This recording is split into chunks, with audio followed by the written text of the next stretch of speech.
Hello दोस्तों, आप सभी का जीटीसी एकेडमी में स्वागत है। दोस्तों, अगर आप हमारे चैनल पर पहली बार विजिट कर रहे हैं तो चैनल को सब्सक्राइब करना ना भूलें और साथ ही साथ बेल आइकन को जरूर प्रेस करें, जिससे कि हमारी जितनी भी अपकमिंग वीडियोस होंगी उन सभी का नोटिफिकेशन सबसे पहले आपको मिले। क्लास 10th की मैथ्स का जो चैप्टर 5 है, अर्थमेटिक प्रोग्रेशन, और हिंदी मीडियम वालों के लिए समांतर श्रेणी, इसकी एक्सरसाइज 5.2 का जो क्वेश्चन नंबर फर्स्ट और सेकंड है वो हमने प्रीवियस वीडियोस में सॉल्व किया है। अगर जिस किसी ने यह वीडियोस नहीं देखी हैं तो आपको डिस्क्रिप्शन में इन वीडियोस का लिंक मिल जाएगा। आज हम स्टार्ट करने वाले हैं एक्सरसाइज 5.2 का जो क्वेश्चन नंबर थर्ड है उसको आज हम सॉल्व करेंगे। और अगर जिस किसी ने प्रीवियस वीडियो नहीं देखी है तो डिस्क्रिप्शन में आपको उन सभी वीडियोस का लिंक मिल जाएगा, क्योंकि आगे के जो नेक्स्ट क्वेश्चन है वह प्रीवियस जो क्वेश्चन है उनसे बेस्ड है और थोड़ा थोड़ा लेवल अप करके आपके जो क्वेश्चन है वो बढ़ते जाते हैं। तो पहले जो बेसिक चीजें हैं वो प्रीवियस के क्वेश्चनों में है, फर्स्ट और सेकंड क्वेश्चन में, तो इसलिए आप इन दो क्वेश्चनों को जरूर देख लें। आज हम स्टार्ट करेंगे question number third. So let's begin it. Question number third है हमारे पास, in the following APs find the missing terms in the boxes. हमारे पास क्वेश्चन में एपी दे रखी है, यानी कि समांतर श्रेणी दे रखी है, और इसमें से जो मिसिंग टर्म है, यानी कि जो एपी है आपकी, उसमें से जो भी नंबर मिसिंग होगा वो आपको फाइंड करना है। तो वीडियो को विदाउट स्किप किए देखना ताकि कोई भी कंफ्यूजन ना रहे और आप अच्छे से समझ पाए कि कैसे हम जो मिसिंग टर्म होता है उसको फाइंड कर सकते हैं। तो सबसे पहले हमारे पास फर्स्ट टर्म दे रखा है और हमारे पास लास्ट टर्म दे रखा है, तो हम इसको सबसे पहले नोट डाउन कर लेंगे। तो जब हम सॉल्यूशन करेंगे इसका तो गिवन क्या क्या है, फर्स्ट टर्म यानी कि आपको a1 दे रखा है कितना 2, सेकंड टर्म आपको फाइंड करना है यानी कि a2 आपको फाइंड करना है, एंड लास्ट टर्म यानी कि a3 कितना दे रखा है हमारे पास 26। अब सबसे पहले हमारे पास जो फॉर्मूला होता है nवे पद का, यानी कि nवे टर्म का जो फॉर्मूला होता है वो क्या होता है, an is equal to a plus n minus 1 into d. अब इस फॉर्मूले का यूज करके हम क्या कर सकते हैं, कॉमन डिफरेंस d निकाल सकते हैं। अब कॉमन डिफरेंस d क्यों निकालेंगे, क्योंकि जो हमारे पास फर्स्ट टर्म होता है अगर हम उसमें जो कॉमन डिफरेंस होता है उसको ऐड करते हैं तो हमारे पास सेकंड टर्म फाइंड होता है, और फिर सेकंड टर्म में कॉमन डिफरेंस ऐड करेंगे तो हमारे पास थर्ड टर्म फाइंड होता है। इसीलिए सबसे पहले हमारे लिए इंपॉर्टेंट क्या है कि हमको डी फाइंड करना है। तो उसके लिए क्या क्या करेंगे, हमारे पास जो इंफॉर्मेशन दे रखी है, जो हमें गिवन है क्वेश्चन में, वो इनफ है उस चीज के लिए। तो कैसे हम अप्लाई करेंगे इसमें, an का मतलब होता है आपका लास्ट वाला टर्म। an क्या होता है आपका लास्ट टर्म, क्या है इसमें लास्ट टर्म है a3 यानी कि 26, ठीक है। तो ये क्या है हमारे पास थर्ड वाला टर्म है, तो यहां हम क्या लिखेंगे इसको a3 इज इक्वल टू, यानी कि n की जगह क्या आ गया है 3 आ गया है, क्योंकि आपको कंफ्यूजन हो रहा होगा कि n की वैल्यू तो नहीं है हमारे पास, इसलिए मैंने यहां पर पहले आपको समझा दिया है कि जो ये an है तो लास्ट टर्म जो है हमारा कितना है, थर्ड टर्म है, तो सिंपली हमने क्या कर दिया वो यहां मेंशन कर दिया। उसके बाद a क्या है हमारे पास, a होता है हमारे पास फर्स्ट टर्म जिसको हमने a1 लिखा है, तो यहां पर आ जाएगा 2 प्लस, अब n की जगह हमने क्या पुट किया है, यहां पर 3 पुट किया है, तो दैट मींस यहां भी 3 पुट करना पड़ेगा आपको। तो 3 माइनस 1 यहां फॉर्मूले में है तो इसलिए 1 आ जाएगा। d हमको फाइंड करना है तो d हमारा एज इट इज ऐसा ही आएगा। अब इसको सॉल्व करेंगे, 2 हमारा एज इट इज ही रहेगा, 3 में से 1 माइनस करेंगे तो 2, और d की मल्टीप्लाई ब्रैकेट के अंदर होती है यानी कि 2 के साथ हो जाएगा तो 2d बन जाएगा। अब यहां पर सिंपली देखिए हमारे पास 2 प्लस 2d आ गया है, और जो a3 है, a3 की वैल्यू क्या है हमारे पास 26, तो हम इस a3 की वैल्यू यहां पुट कर देंगे तो ये आ जाएगा हमारे पास 26, ठीक है। इतना आ गया समझ में आपके। अब यहां पर हम क्या करने वाले हैं कि ये जो 2 है इसको इक्वल टू के इधर ले आएंगे, क्योंकि नंबर के साथ प्लस माइनस होता है, तो हमारे पास इधर क्या बचेगा 2d, तो यहां 2d लिख देंगे, और ये 2 इधर आएगा तो क्या हो जाएगा 26 minus 2, 2d is equal to ये बन जाएगा 24, एंड d इज इक्वल टू, अब d के साथ ये 2 मल्टीप्लाई में है, तो मल्टीप्लाई वाला नंबर हमेशा इज इक्वल टू के उधर जब जाता है तो वह डिवाइड में यानी कि अपॉन में चला जाता है, तो हर में चला जाएगा तो क्या हो जाएगा 24 अपॉन 2 की टेबल से 24 को कैंसिल करेंगे तो 12 2 जा होता है 24, दैट मींस हमारे पास जो कॉमन डिफरेंस आया है वो कितना आया है 12। अब जब हमारे पास कॉमन डिफरेंस आ चुका है तो हम क्या फाइंड कर सकते हैं, a2 फाइंड कर सकते हैं, सेकंड टर्म फाइंड कर सकते हैं, तो उसके लिए यहां करेंगे अब देखिए इससे आगे वाला पार्ट इधर सॉल्व करेंगे। अब यहां पर हमको क्या फाइंड करना है, a2, तो यहां लिख देंगे therefore a2 is equal to, a2 कब आएगा, जब हम फर्स्ट टर्म में कॉमन डिफरेंस ऐड कर देंगे तो हमारे पास a2 आ जाएगा। ठीक है, अब a जो है हमारा फर्स्ट टर्म है, कितना गिवन है, वो है हमारे पास 2 प्लस कॉमन डिफरेंस अभी जस्ट फाइंड किया है, कितना आया है, वो आया है 12। तो इसको जब आप ऐड करेंगे तो ये आ जाएगा हमारे पास कितना, 14। ठीक है, यानी कि जो हमारे पास सेकंड टर्म होगा वो कितना होगा, 14 होगा। हमको बस यही फाइंड करना था, तो हमारा a2 आ जाएगा 14। यही हमारा क्या हो जाएगा, आंसर हो जाएगा। तो दोस्तों आपको क्वेश्चन समझ में आया होगा कि कैसे हम मिसिंग टर्म फाइंड करते हैं। वैसे तो कोई डाउट नहीं रहेगा, इतने अच्छे तरीके से आपको समझाया गया है।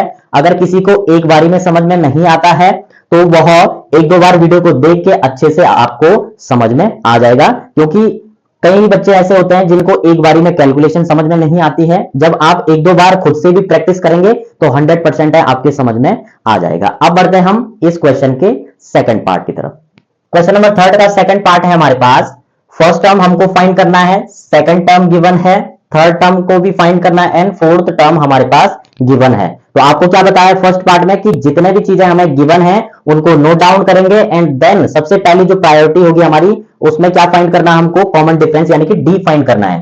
तो हमको गिवन क्या क्या है, फर्स्ट टर्म आपको फाइंड करना है, a2 आपको गिवन है 13, a3 भी आपको फाइंड करना है एंड a4 आपको गिवन है कितना, 3। अब इतनी चीजें हमारे पास गिवन है और क्या क्या हमको फाइंड करना है, फर्स्ट एंड थर्ड टर्म को फाइंड करना है। तो थोड़ा सा लेवल अप हो चुका है क्वेश्चन का, तो आप ध्यान से देखें कि कैसे हम फाइंड करते हैं। तो सबसे पहले हमें गिवन क्या है, a2, यानी कि a2 is equal to a plus n minus 1 into d, या इसको पहले फॉर्मूला ही नोट डाउन कर लेते हैं। फॉर्मूला क्या होता है, an is equal to a plus n minus 1 into D.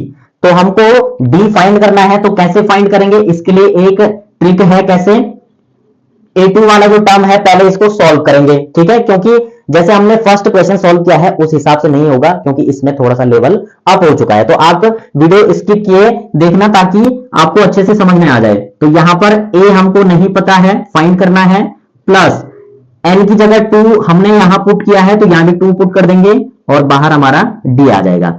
a2 कितना है हमारे पास, 13, तो यहां आ जाएगा हमारे पास 13 is equal to a plus, इसको माइनस करेंगे तो कितना आ जाएगा, अब 2 में 1 माइनस करेंगे तो 1 आएगा, और 1 की मल्टीप्लाई अगर हम d के साथ करेंगे तो d 1 जा d, क्योंकि किसी भी डिजिट की अगर आप मल्टीप्लाई 1 के साथ करते हैं तो सेम डिजिट आती है, तो d 1 जा d हो जाएगा हमारे पास। अब हमको क्या चाहिए, हमको a फाइंड करना है, तो दैट मीन्स a को हम यहां ले लेते हैं। अब d को इज इक्वल टू इधर दे देंगे तो क्या हो जाएगा, 13 माइनस d हो जाएगा। ठीक है, अब सिंपली हमारे पास ये जो आया है इसको बना देंगे हम इक्वेशन फर्स्ट, क्योंकि यह हमारे आगे काम आने वाला है, इसलिए हम इसको क्या बना देंगे, इक्वेशन फर्स्ट। दूसरी चीज क्या गिवन है हमारे पास, a4, तो यहां लिख देंगे a4 is equal to a plus 4 minus 1 into d. ठीक है, अब यहां पर मैंने सीधे सीधे पुट कर लिया है, ठीक है, ताकि आप कंफ्यूज ना हो, इसमें आपको समझा लिया है, इसमें सीधे पुट कर लिया है फॉर्मूले में। अब a4 कितना है हमारे पास, 3, तो यहां आ जाएगा 3 is equal to a plus, इसको माइनस करेंगे, 4 में से 1 माइनस करेंगे तो 3, और d की 3 के साथ मल्टीप्लाई होगी तो ये आ जाएगा 3d। अब हम क्या कर सकते हैं, यहां जो a है, a की वैल्यू तो हमने यहां निकाल दी है, 13 माइनस d हमको फाइंड हो चुकी है। तो हम क्या कर सकते हैं, यहां a की ये जो वैल्यू है इसको यहां पुट कर सकते हैं, तो यहां से हमें d जो है फाइंड हो जाएगा। यहां पर a की वैल्यू हमने क्या करनी है, यहां पुट करनी है, तो उसके लिए स्टेटमेंट देंगे, तो यहां लिख देंगे putting the value of a in equation. अब देखो इसको क्या बना लेंगे, इक्वेशन सेकंड। ठीक है, तो यहां लिख देंगे इन इक्वेशन सेकंड, यानी कि putting the value of a की वैल्यू को कहां पुट कर देंगे, इन इक्वेशन सेकंड, यानी कि समीकरण 1 का मान हम कहां पुट कर देंगे, इक्वेशन सेकंड में। ठीक है, तो सिंपली हम इससे आगे इधर सॉल्व करेंगे।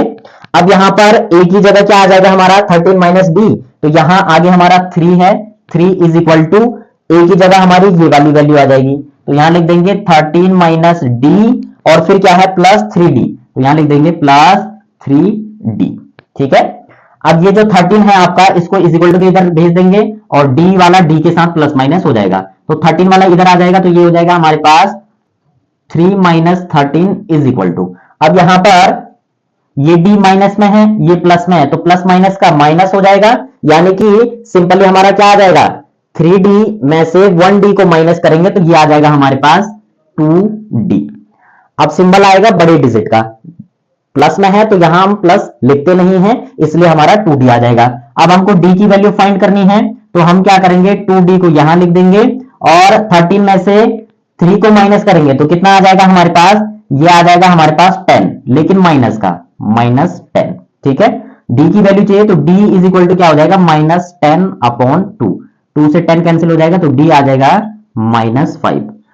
जब हमें कॉमन डिफरेंस फाइंड हो जाता है तो हम ये जो मिसिंग नंबर है इनको फाइंड कर सकते हैं। ठीक है, तो सिंपली हम क्या करेंगे कि सबसे पहले हम a1 फाइंड करेंगे, तो यहां पर लिख देंगे therefore a1 is equal to, a1 के लिए क्या करेंगे a2 में माइनस कर देंगे हम जो कॉमन डिफरेंस है d, तो हमारा क्या आ जाएगा सिंपली जो फर्स्ट टर्म है वो आ जाएगा। ठीक है, तो सिंपली हम क्या करेंगे जो a1 है तो a1 कितना आ जाएगा, a2 कितना है हमारे पास है 13, तो 13 माइनस कॉमन डिफरेंस कितना है d -5, तो यहां -5, 13 माइनस माइनस का प्लस तो ये आ जाएगा आपके पास 5, तो ये आ जाएगा हमारे पास 18, यानी कि a1 कितना होगा हमारा 18 होगा। ठीक है, यानी कि फर्स्ट जो टर्म होगा वो कितना होगा 18। उसके बाद a3 निकालना है हमको, तो a3 में क्या हो जाएगा यहां लिख देंगे a3 is equal to, a3 में क्या करेंगे a2 प्लस कॉमन डिफरेंस, तो यहां a2 प्लस जो हमारा आ जाएगा कॉमन डिफरेंस d आ जाएगा, a2 कितना है 13 प्लस और इधर क्या आ जाएगा हमारे पास कॉमन डिफरेंस 5, तो ये आ जाएगा हमारे पास कितना सिंपली आ जाएगा 13, ये प्लस माइनस का माइनस हो जाएगा, तो 13 में से 5 को माइनस करेंगे तो आ जाएगा हमारे पास 8। ठीक है, तो दैट मीन्स हमारे पास जो थर्ड टर्म होगा वो कितना होगा 8 होगा। तो दोस्तों इस प्रकार से हमने दो टर्म फाइंड करने थे वो हमने अच्छे तरीके से फाइंड कर लिए हैं। पहला टर्म था हमारा फर्स्ट टर्म, ठीक है, और दूसरा था हमारा a3, ठीक है, यानी कि a3 कितना आया है 8 और a1 आया है 18, जो हमने यहां भी मेंशन कर लिया है। तो दोस्तों आपको कहीं पर भी कोई डाउट नहीं रहने वाला है, एक दो बार वीडियो को अच्छे से देखें और 100% आपकी समझ में आ जाएगा। तो बाकी के जो दो पार्ट हैं उनको हम नेक्स्ट वीडियो में कवर करेंगे, क्योंकि इसी वीडियो में अगर हम कवर करेंगे तो वीडियो लेंथी हो जाएगी और आप बोर भी हो जाएंगे। तो बाकी के जो दो पार्ट हैं इस क्वेश्चन के उनको हम नेक्स्ट वीडियो में कवर करेंगे। तब तक आप इन दोनों पार्टों की क्वेश्चन के जो दो पार्ट हैं आपके उनको अच्छे तरीके से समझ लें और सीख लें। बाकी के जो दो पार्ट हैं उनका भी लेवल अप है। तो मिलते हैं नेक्स्ट वीडियो में नेक्स्ट एनर्जी और नेक्स्ट लेवल के जोश के साथ। तब तक के लिए बाय बाय।